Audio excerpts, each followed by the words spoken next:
جو کسی سے زیادتی کر کے اپنے لیے عزت چاہتا ہے تو اللہ اسے اپنے انصاف کے ذریعے ذلت دیتا ہے۔ آدھا سننے والے لوگ پورا مطلب نکالنے کے ایکسپرٹ ہوتے ہیں۔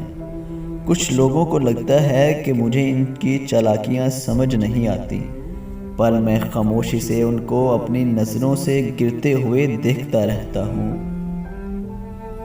جو لوگ مخلص ہوتے ہیں وہ دعویٰ نہیں کرتے، اور جو اخلاص سے خالی ہوں ان کی زبانوں پر دعوے ہوتے ہیں۔ دوسروں کی عزت اچھالنے والوں کی ایک دن اپنی عزت بھی اچھل ہی جاتی ہے، اس لیے کوشش کریں کہ آپ اس اچھل کود سے دور رہیں۔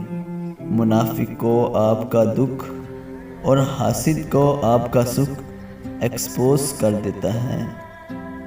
آپ اپنے آپ کو سمجھدار ضرور سمجھیں، مگر دوسرے کو بے وقوف سمجھنے کی سمجھداری سے پرہیز کریں۔ کتے بھونکتے ہیں اپنے ہونے کا احساس دلانے کے لیے، جنگل کا سناٹا شیر کی موجودگی بیان کرتا ہے۔ کسی کی خوشی سے حسد کرنے کا کوئی فائدہ نہیں، سب کو وہی ملتا ہے جو اللہ نے اس کے نصیب میں لکھ دیا ہو۔ یہ اوقات ہے میری اور تیری، پھر یہ تکبر کیوں، یہ حسد اور نفرتیں کیوں، ہر وقت ایک دوسرے کو نقصان پہنچانے کی تدبیریں کیوں؟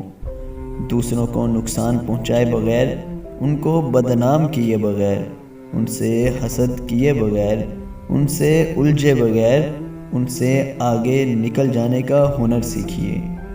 ضروری نہیں کہ ساری سبق کتابوں سے ہی سیکھیں، کچھ سبق زندگی اور کچھ رشتے بھی سکھا دیتے ہیں۔